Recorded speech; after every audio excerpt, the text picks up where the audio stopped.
All right, hey guys, let's take a look at the Spain and Norway match. Looks like the lineup is out. We have Norway on the left, we have Spain on the right, and the actual in the middle. It looks like Norway will play 4-3-3 versus a 4-2-3-1. So let's take a look at Norway. On the left side, Norway here in a 4-3-3.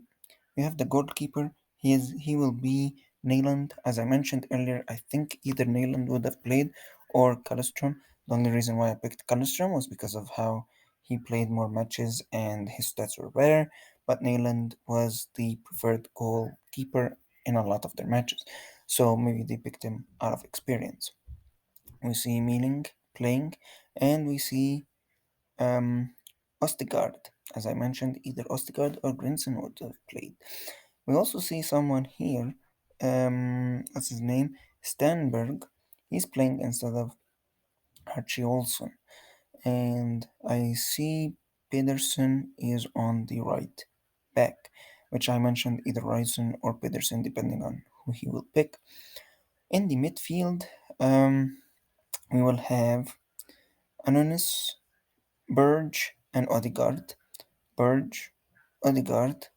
But here, instead of Thornstvedt, we will have Ananus.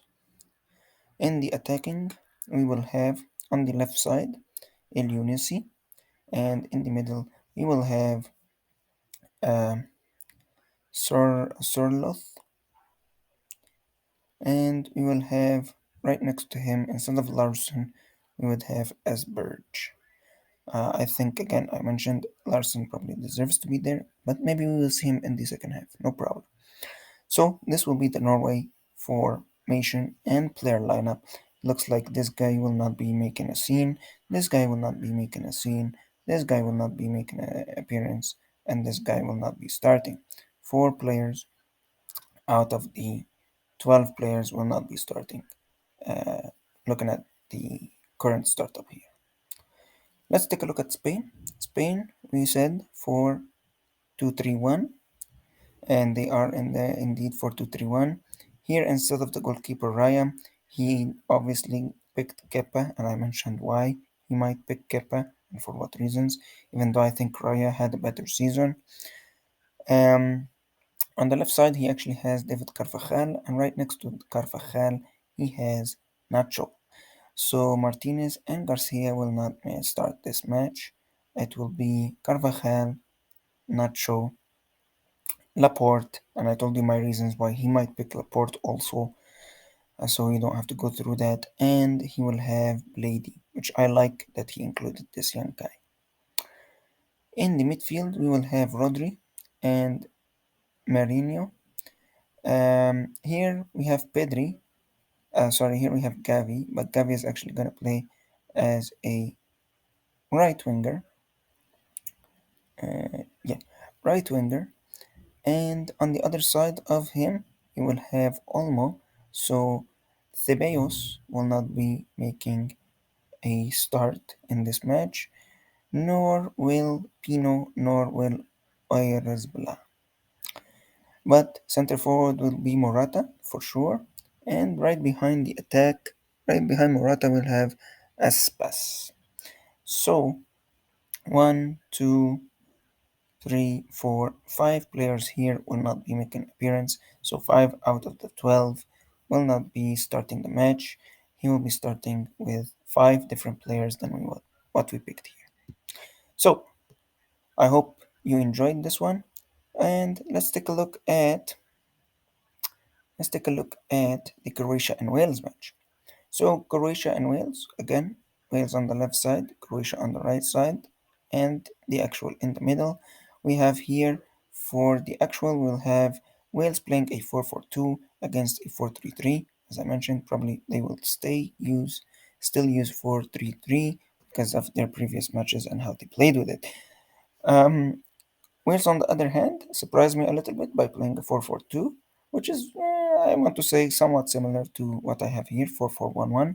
Um, the beauty about this is you can make this a 4-4-2 easily. So let's start with Wales.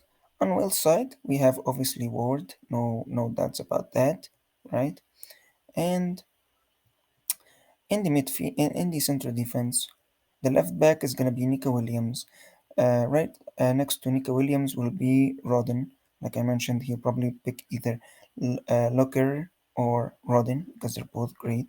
And right next to Rodden on the right side will be Mayfram.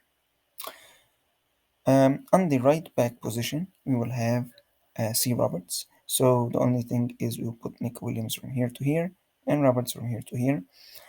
In the midfield, we will have as our left midfielder, we will have Morel, as you see here, Morel. And in the middle, we will have Aaron Ramsey, accompanied by next to him Wilson, and accompanied by, as the right midfielder, Ampadu. Ampadu. In the attack, we're gonna have Moore, K Moore, and we're gonna have James. So James will actually, instead of be an attacking midfielder or advanced playmaker, he'll be somewhat of a shadow striker or second center forward. So this is the formation in here.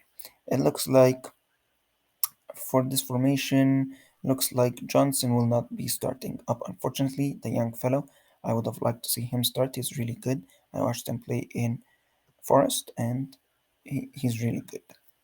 All right, so let's take a look at Croatia now. Croatia 4-3-3. As we mentioned, it looks like it is 4-3-3. Looks like they are playing the regular goalkeeper from the World Cup. And now let's take a look at the backs. The backs is interesting because here, as a left back, he will have Sousa instead of Barazic. And he will have, right next to Sousa, he will have this guy here, Gavredol. And right next to Gavredol, instead of Vida nor Erlich, he'll actually have Sutalo. And right next to Sutalo, he will have this guy here, Juranovic. Juranovic.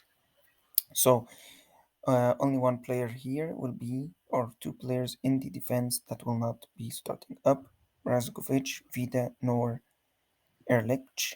Instead, it will be Sousa and Sutalo. In the midfield, we're gonna have Brozanovic, Modric, and um, Kovacic. The three midfielders there, no changes here, which is great. In the attack, we're gonna have Perisic, and actually, they have not even considered the other two guys I mentioned. So you will have next to Perisic on the other side, Kramaric, which I think is a good option also. And in the center attack, we will have this guy named Livia. So instead of these two, we'll have two other ones. So in this formation, it looks like 1, 2, 3, 4. 4 out of 12 players are going to be different. These four will not be starting in this match, sadly, but maybe we will see them make an appearance. So this was Croatia. These were the two predictions. These were the players. We saw the actuals. We saw the differences, and so forth.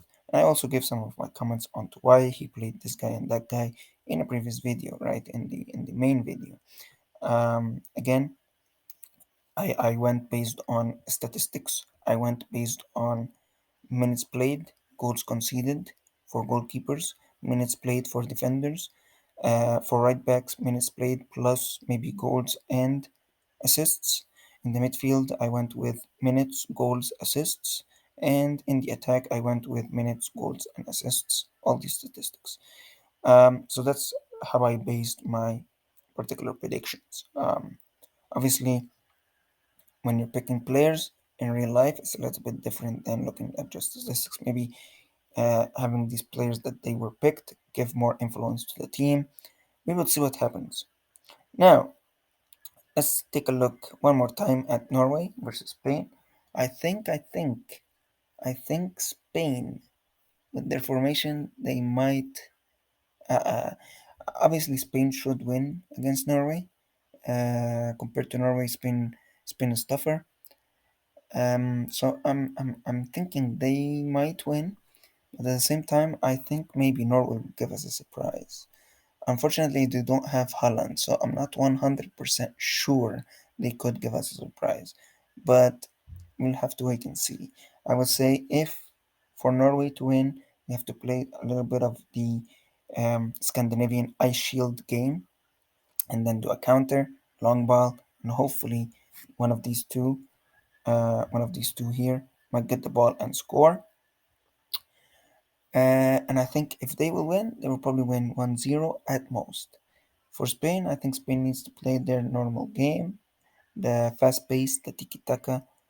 And I think with the quality of players at the front, Morata and Olmo, Gavi, I think they will be able to score all their chances if they get any chances. So if Spain were to win, I think it will be something like a 2-0 or 3-1, something like this. But we'll see. Maybe Norway will do an upset. I hope so. Let's go Norway. But these are my score predictions. Either Norway 1-0 or Spain 3-1. I'm not sure. It's very tough to actually say about this. If you take a look at the Wales match and Croatia match, I think Croatia, hands down, will probably win this match. Maybe 2-0 or something in that nature.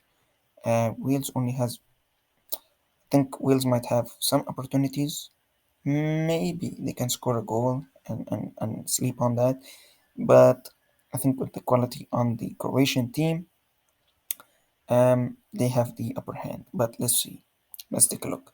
Unfortunately, Wales don't have Gareth Bale. They don't have Joe Allen.